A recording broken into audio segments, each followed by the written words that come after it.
No matter how many times I talk to guitar legend and Detroit native John 5, it's always a fun conversation, and today is really no different. We talk about a lot of things, including his thoughts on the recent passing of Jay Giles, as well as how he got Gene Simmons and Ace Frehley from Kiss in the same room a few weeks back, jamming with other guitar players, talking about Joe Louis Arena, as well as his thoughts about Ty Trujillo, the 12-year-old son of Robert Trujillo from Metallica, going on tour as Korn's bass player. T-minus 10, 9,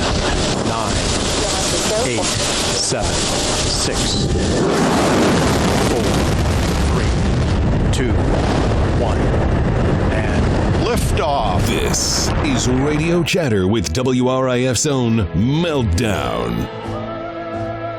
Thank you guys so much for checking out Radio Chatter. As I say each and every single week, it does mean a lot for me to get the feedback from you guys, to put something out there that you guys appreciate. And I hope that you do like what we do right here on Radio Chatter, trying to give you some really cool guests. And today is no exception. John 5 is Rob Zombie's guitar player. Of course, he's also played with David Lee Roth and Marilyn Manson. And and let me tell you something. I know I sound like a broken record sometimes. John 5 is one of the nicest guys. I know I say it all the time about all these rock stars, but really, people ask me sometimes, who are, the biggest assholes you've met? And I'm like, boy, I don't know. I could count those on like one hand. The nice people, they seem to be all over the place, and John 5 is definitely in that category. Like I said in the open, he recently got Gene Simmons and Ace Frehley back together. He talks a little bit about that story at his show for Ace Frehley in Los Angeles. We talked to him about some of the guests that show up at his shows as well. You can see some of his pictures on Instagram. It's really cool. We talk about some things that are really kind of Detroit-centric, like the loss and the passing of Jay Giles. Even though Jay Giles was a Boston band, they were pretty big right here in Detroit, as well as Joe Louis Arena. If you're outside the Detroit area listening to this, Joe Louis Arena is closing. That was the home of the Red Wings and, of course, in the NHL. And, of course, tons of concerts have played there. And John talks about some of the shows he's seen there. It's like a legendary venue that's closing up, and a ton more. So once again, thank you guys so much for listening. Thanks for sharing. Please feel free to write a review. Give me a star rating. 5-star would be nice, but if not, just any sort of star rating would be great. And I hope that you guys dig this conversation with John 5, whose tour is actually coming to a close. And that's how we started out the conversation. Yeah, we have a few days left, and man, I'll tell you, it's like nothing I've ever done before. It was like 6 weeks, and we played every day except for the days when you had to travel, from Texas to here to there, where you couldn't play a show because you had to get to the next venue and it's so far away. But we basically played every day for 6 weeks, and it's pretty incredible. I mean, it really pushes the limits, that's for sure. Yeah, it pushes the limits of your fingers. Your fingers need a rest, I think, right? Yeah, and it's tough, with a singer, you can't really do that because you need to rest the voice. But, on days off, I'm just playing guitar anyway. So I was like, let's play every day we can. Yeah, I see that it's a pretty grueling tour schedule. But hey, what the heck? You only live once, and you're out there doing what you enjoy. And you really like this stuff. You go from playing those big, festivals and sheds with Rob Zombie, and we've talked about this before. You like playing the smaller places just as much. I do, because I love getting really up close with the people, and I don't know what it is. Maybe it's just from when I was a kid playing at Harpo's, the Ritz, New York, the Token, Hamtramck Pub, all those places. I was a kid, and I would play so much. I was just talking to Zombie about this, and I was like, yeah, we would play, and there'd be like nobody there, and our drummer at the time, when I was in this band, when I was in 7th, 8th grade, he'd be like, what are we doing this for? And it was for experience, and it was all experience. It's just like a fighter. You can punch the bag, your whole life, but you have to get up on stage, and it really helps a lot. I don't know. I just love those intimate venues. I really do. Yeah, I guess it's like with a comedian or anyone that takes to the stage. Anyone can probably do it when there's a lot of people there. It's really where you earn your craft and where you earn your bones, I guess, so to speak, when there's an empty room. Yeah, it's pretty stressful. So, but we are having the time of our lives, and I can't believe the tour's been so successful. I'm really pretty blown away by it, that because this is crazy instrumental music, and there's a show that goes with it, and I'm just really happy that people enjoy it because it's coming from the heart. And I think, people really can, they recognize that, and they know it's true, and they know it's coming from the heart, and they know it's real, and I'm really excited about that. Well, I saw the show last year, and I was blown away at how good it was. I mean, obviously, I know you're a good guitar player, but you're right. It's like, can somebody stand in the audience for an hour and a half and watch a guy play guitar? And the answer is yes. I mean, I stood there the whole time, and I was really impressed, and that's why I'm going back again this weekend. The Token Lounge, Saturday nights. I can hardly wait to check you out again, and the show is great, man. Yeah, we're so excited, and I was like, all right, I want to end the tour Saturday night, Token Lounge, and where it all started. And the show's different, and it's so much better, and I'm like so excited to get there and see all the family and friends. And it's always been great playing Detroit, and a lot of bands say, oh, it's great playing this place or that place, but it really is. I mean, with Rob Zombie, we recorded a live record at DTE, and with Manson, we recorded a live record in parts of the live record in Detroit as well. So it's always been so special to so many huge bands, and there's a reason for that. I mean, it's people dig music there, and that's why everybody loves coming to Detroit. Yeah, and speaking of coming to Detroit, I want to get your thoughts on this. Jay Giles, of course, no stranger to Detroit. They called it their second home in the passing of Jay Giles. Were you a Jay Giles fan growing up? Huge Jay Giles fan, and I'm so sorry to hear, Jay Giles dead at 71. I mean, I was like, shocked, but of course, I mean, oh my God, we all love Jay Giles. We love Jay Giles. We love Bob Seger. We love Alice. We love Kiss, and Iggy, and all these guys that we just grew up on. Yeah, and now it's kind of cool because I know you're friends with a lot of them, and I know you've known these guys for a long time, but you still got to sit back every once in a while, like when you're at home alone or something or whatever, and think, man, I'm friends with some of my childhood heroes. I never, when you're a kid, you always think, oh, I'm going to do this, and I'm going to be this, or I'm going to be that. But I never thought I would be doing what I'm doing today, and I'd be friends with, my heroes. I would wait out at the Pontchartrain Hotel, or I'd wait out, waiting to meet my heroes. And now, I can, text them and call them anytime I want. And it really is a dream life, and I don't take it for granted. I'm so happy and fortunate to be doing what I'm doing. Yeah, it's pretty kick-ass where your skills have taken you, for sure. And I know that a couple weeks ago you got in contact with your friend Gene Simmons. You guys went down and saw the Ace Frehley show, and they got together and talked. I heard about that whole thing. That's got to be pretty cool as a fly on the wall to see those two legends in the same room together talking after all these years. Yeah, it's incredible. Like, I've known Gene forever, and I've known Ace, all those guys forever. And Ace was playing in Beverly Hills, and I sent Gene an email, and I said, Gene, let's go down, and it's right down the street. Let's go see Ace and have fun, because Gene is a blast to hang out with. He's so funny. He's super smart. I love listening to him talk. Right. And we went over there and walked in, and it was maybe one of the best nights of my life, and those guys just talked, and I, just sat there. I didn't want to interrupt. I didn't want to chime in. I didn't want to do anything, and we had just such a great night, and me and Gene, we watched Ace, and he was incredible. I mean, it was just a perfect night. It really was. I was so happy. That's cool. I'm a huge fan of Gene Simmons. I love talking to him. I've been a Kiss fan since I was a kid, just like yourself and the whole thing. And I don't know why, but for whatever reason, he blocked me on Twitter, and I still have no idea why. I've got a Kiss wall in my house. I mean, I'm a fan. I'm not sure, and I'm not the only DJ he blocked. I don't know if he goes around blocking DJs or what. You'll have to ask him about that.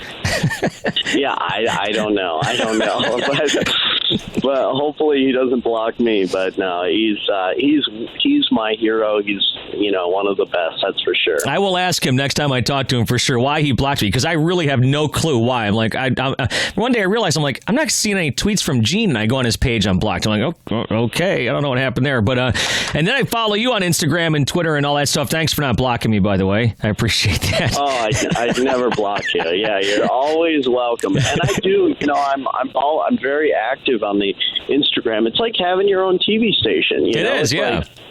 It really is such a useful tool. I love it, and I'm very active on it. And so is Zombie, and so is, so many other of my really close friends. It's a great way to, talk to people. It's so cool. Well, not only talk to people, but see what your rock star heroes are doing. And I've talked about this before with different guys, maybe even yourself. But I mean, if we had this when we were kids, please, we had to imagine what was going on in their lives on the road and in the studios and whatever else. And now it's like, some bands do it more than others. Some bands don't do it much at all. But I see you posted a picture a couple weeks ago with Slash and Steven Adler and the whole thing. And you've posted different pictures with different guys. Is there ever a time when you see some of these guys that come to see your shows, does it ever make you nervous? You ever get a little bit of stage fright or no?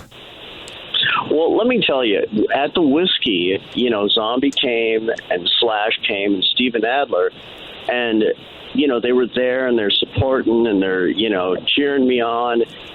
And then I look in the back, and I'm playing the Whiskey A Go-Go, and I look in the back and I see this guy, this really tall guy with his arms up in the air, waving, and I'm looking, I was like, oh my God, Steve Vai's here too.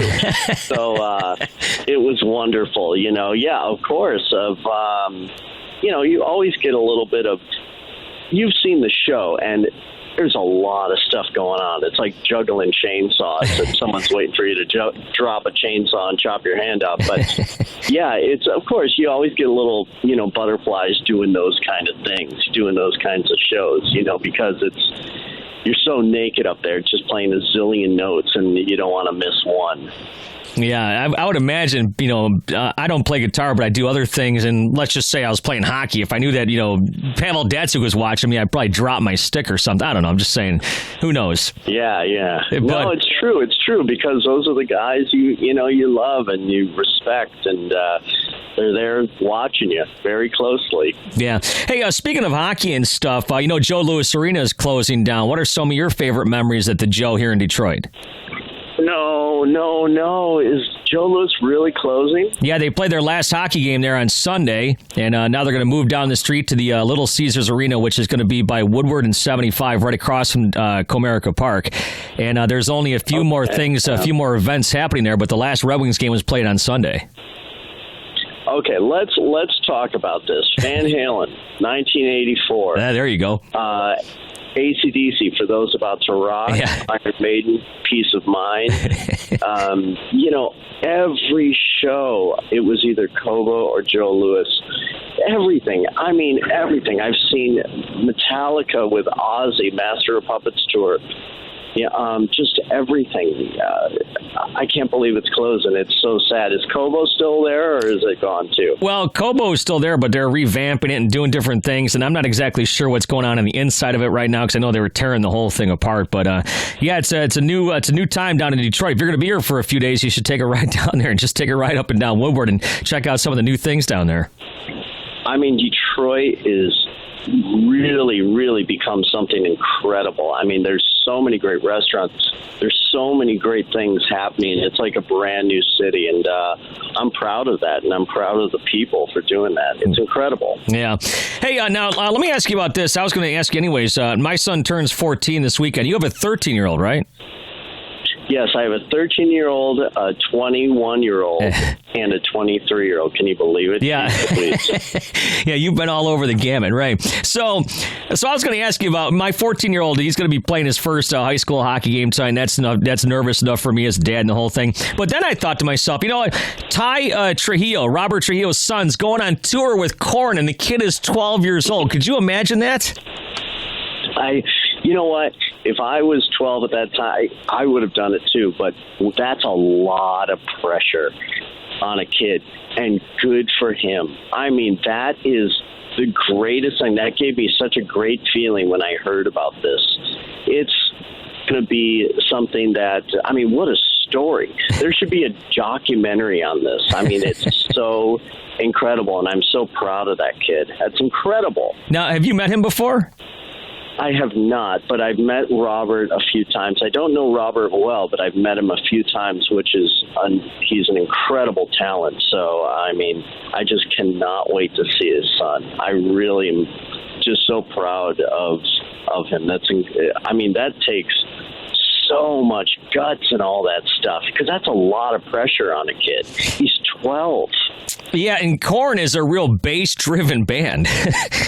Yeah, it is really bass-driven, which we've toured with them, you know, many, many times, and what a great band and great people, too. So he's going to have the time of his life, that's for sure. Now, let's switch gears just a little bit and talk about some of the Rob Zombie stuff. I saw 31. Actually, I saw it like the first weekend it came out when I bought it on my DirecTV or whatever it was, and it was a pretty cool movie. I'll tell you what, it really went steps and bounds ahead of The Lords of Salem, which I didn't really care for a whole lot, although I love Rob Zombie movies. But tell everybody about scoring that movie and what kind of went into that. Yeah, 31, scoring that is, scoring a movie is really, really difficult because it's pretty much music that should not distract you from the film, but it has to add so much emotion, and it has to add excitement or sadness or any kind of emotion. So it is very, very, very difficult to score a movie. I don't score for other movies or anything like that, just Rob's films, because it's so much work. I mean, there's something like 60-something cues that goes into these movies, and it's one of the hardest things that I do. Yeah, that movie was pretty good. I liked that one. Yeah, it's really, really great, and I'm very proud to be, doing this with Rob, because it's cool to see your music up on that big screen and being a part of the history of the zombie movies. That's for sure. I think on the last Rob Zombie record, he was telling me that I know one of the songs with like the piano part and stuff was actually a part that you had created for one of his movies that you guys didn't use, and he decided to use on the last record. That's right, yeah, and because me and Rob we're always writing music, we're always creating, we're always doing things, and some of that record we did, in his kitchen. We recorded it, and we put up a mic, and we would record it, and we were like, oh, great, and then we'd try to, redo it like a fancy big studio, and the original recording sounded great, so technology today. Hey, a couple more things here for you, John. Once again, the Token Lounge is Saturday night. Tell us, I mean, you've probably heard this question before, but so this past year, or maybe it was last year, I can't remember, I put out different Christmas cards with celebrities, and last year, I think it was, I put out a picture of me and Rob Zombie, and it said Happy Horror Days, and then I always try to put something underneath the artist to tell what they are and what they do and the whole thing, then something derogatory about myself, just kind of as a joke. But I put like, under Rob Zombie, I put rock star, movie producer, vegan, the whole thing. And people are like, the biggest comment I got was, Rob Zombie's a vegan? Tell us something that we wouldn't know about Rob. Well, you know what? Rob is probably one of the smartest people I've ever worked with. He has turned my life around more than anybody else. And, he's done so many things, but like even with the vegan thing, I mean, it's tough. People are like, oh, I don't like vegan food. And it's like, well, do you like apples? Yeah, okay. Do you like a carrot? Yeah, well, that's vegan food, It's like, but we travel and we work so much. We fly to different countries. We're doing all these things. And I've never felt better in all of my life. I know, people don't really like hearing about this because they love the meat and all that stuff. But, I feel better than I did when I was 18, and it's unbelievable. It is. It really is unbelievable. So I'm not pushing it on anybody, but if anybody listening doesn't feel good or doesn't feel right, that's all you got to do. It's not rocket science. All you got to do is just eat right, and you're going to live, till 100 years old. Yeah. And a final thing here for you. I know you've jammed with a lot of guys on stage and stuff. And I talked to Satchel from Steel Panther last week. Have you jammed with those guys? Yeah, actually, I got up on stage with them before, and what a great band. I love those guys. And I would go see them in L.A. all the time, and it was called, Metal School, right. Metal Shop, and things like that. And I just would love to go see them. What a amazing band. I love them.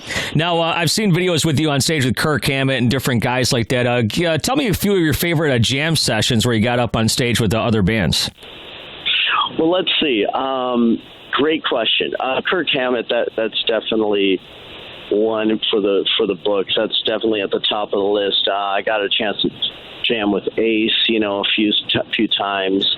And, God, there's so many people now that I'm thinking about it, of who, Mick Mars, and there's so many people, and I can't believe it. It's like Steve Vai and Joe Satriani and all these people. It's like all of my heroes, and being so close to David Lee Roth, just he's my buddy, and we'll just go and we'll play and we'll write music, and it's pretty incredible. Just a kid from Grosse Pointe and playing those clubs, playing Harpos, playing those. Boy, I do miss those Harpo shows on Thursday nights where it was like the beauty contest. All those that was a good time. Those were fun shows, and the Ritz in New York, man, what a great time those times were. It was incredible. Yeah, a lot of those places are gone. I was just at Harpo's a few weeks ago. It hasn't changed a bit. Well, that's great. Yeah, there's so many great memories of Detroit, but I do have a couple bad memories, which you can probably relate to being a hockey player. We lived right on Lake St. Clair, and we would get out there, and I was a horrible hockey player, but I would get out there and my ankles would turn in and all that stuff, and a little kid, but not a lot of people know the story, but I was skating around and we were playing hockey, and I fell through the ice and I blacked out, and luckily my neighbor who I was playing hockey with fished me out and laid me out on the couch. I woke up, and that was it. It was wild, though. Wow. Yeah, the hypothermia and stuff probably started to set in. Yeah, it was pretty wild. So I think my days of hockey ended on that day. Stand on the wooden stage and you'll be okay. So Saturday at the Token, John 5, and of course, you're going to have your guitars up there and your Telecasters and your banjos and everything else. Any mechanical equipment, anything like Pound Cake, Van Halen? Do you ever try to experiment with anything else? Oh, yeah, we're going to have all sorts of things going on. And it's funny, me telling that hockey story of falling through the ice. I did fall through the stage at the Hamtramck pub. No joke. True story. So, geez, I don't weigh much, but I don't know. Maybe it's a sign. Maybe your guitars are too heavy. Yeah, I don't know. Something. All right, John. Well, listen, man, safe travels. Can hardly wait to see you on Saturday. All right, looking forward to it, man. I can talk to John 5 all night, but of course he's got to go on stage and play guitar and that kind of thing. Someday I'm going to find out why Gene Simmons blocked me on Twitter. To be honest, like I said, I have no clue. I'm like, why haven't I seen any tweets from Gene Simmons? Oh, because I'm blocked for some reason. I have no idea. I possibly might have said something bad about Family Jewels. I'm not sure. I don't even remember. Anyways, check me out on Twitter at Meltdown WRIF. And thank you so much for listening. And go check out John 5 this coming Saturday at the Token Lounge. I'm going to be up there as well. I'll tell you what, he puts on a great show. I'm serious when I say, it's hard to watch a guitar player for 90 minutes. Not with John. It's super easy. The show is great. He's constantly changing stuff. He does this medley at the end, which is just awesome as well. So once again, thank you so much for checking checking out Radio Chatter. Hit me up on the Twitter, the Facebook, the Instagram, the whole thing, and we'll do it all over again next week.